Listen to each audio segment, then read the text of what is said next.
வரும் சட்டப்பேரவை தேர்தலில் திமுக 200 இடங்களுக்கு மேல் வெல்லும் என்று ஸ்டாலின் பகல் கனவு காண்பதாகவும் அடுத்து அதிமுக தான் தனிப்பெரும்பான்மையுடன் ஆட்சி அமைக்கும் என்றும் அக்கட்சியின் பொதுச் செயலாளர் எடப்பாடி பழனிசாமி தெரிவித்திருக்கிறார். மதுரையில் செய்தியாளர்கள் கேள்விக்கு அவர் அளித்த பதில்களை பேச்சு பேட்டி அரசியல் பகுதியில் பார்க்கலாம்.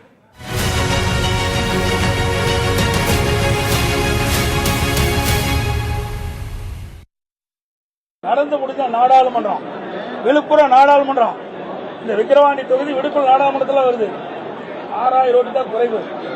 இப்பவே என்ன ஓட்டு வந்து மறுபடியும் எதுக்கு போட்டிடுவாங்க? போட்டிட்டு அவர் விடவே போறாங்க. இன்னைக்கு எல்லா ஆட்சி அதிகார பலத்தையும் பயன்படுத்துவாங்க, பணத்தை வாரி இறைப்பாங்க, அதோட பரிசு பொருள் அள்ளி கொடுப்பாங்க. எல்லா அமைச்சர்களும் பூத் வாரியா பிரிச்சு இன்னைக்கு பணமழை பொழியும், ஜனநாயக பணிகளை நடைபெறும். சுதந்திரமா மக்கள் வாக்களிக்க முடியாது. ஆகவேதான் அனைத்து இந்திய அண்ணா திராவிட முன்னேற்ற கழகம் இந்த தேர்தலிலே புறக்கணிக்கப்பட்டது. வேற ஒன்றும் இல்ல.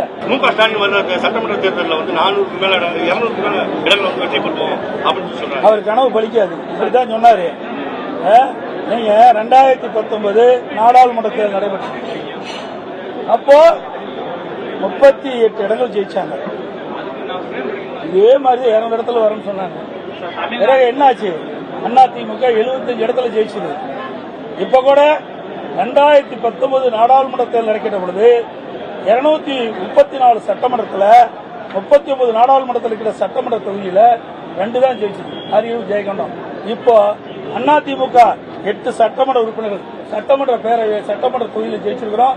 2 கூட்டணி ஜெயிச்சிருக்கிறோம். 10 இடத்துல நாங்க ஜெயிச்சிருக்கிறோம்.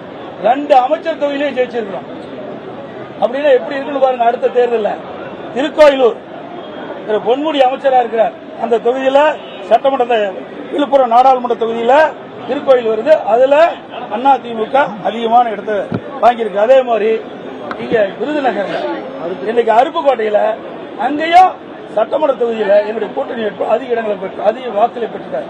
ஆக சட்டமன்ற தேர்தல் வேறு, நாடாளுமன்ற தேர்தல். மக்கள் பிரிச்சு பார்த்தா ஓட்டு போடுறாங்க. கடந்த 2019 நாடாளுமன்ற தேர்தல் வருகின்ற பொழுது அப்ப சட்டமன்ற இடைத்தேர்தல் வந்தது.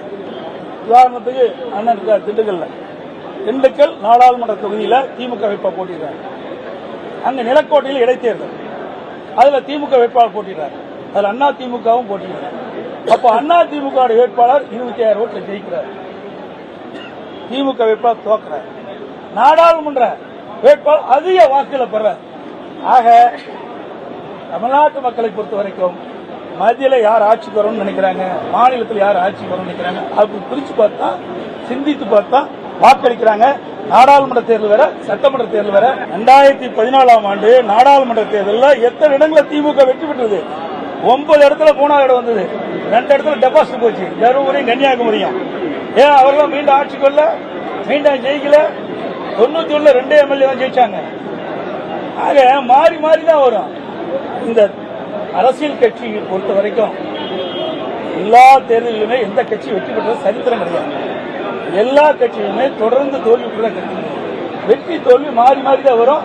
அப்படித்தான் இந்த தேர்தலிலும் 2026 தமிழகத்தில் நடைபெற்ற சட்டமன்ற பொது தேர்தலில் அனைத்து இந்திய அண்ணா திராவிட முன்னேற்ற கழக தலைமையில் அமைக்கப்பட்ட கூட்டணி அதிக இடங்களில் வெல்லும். அனைத்து இந்திய அண்ணா திராவிட முன்னேற்ற கழகம் தனி பெரும்பான்மையோட ஆட்சி அமைக்கும்.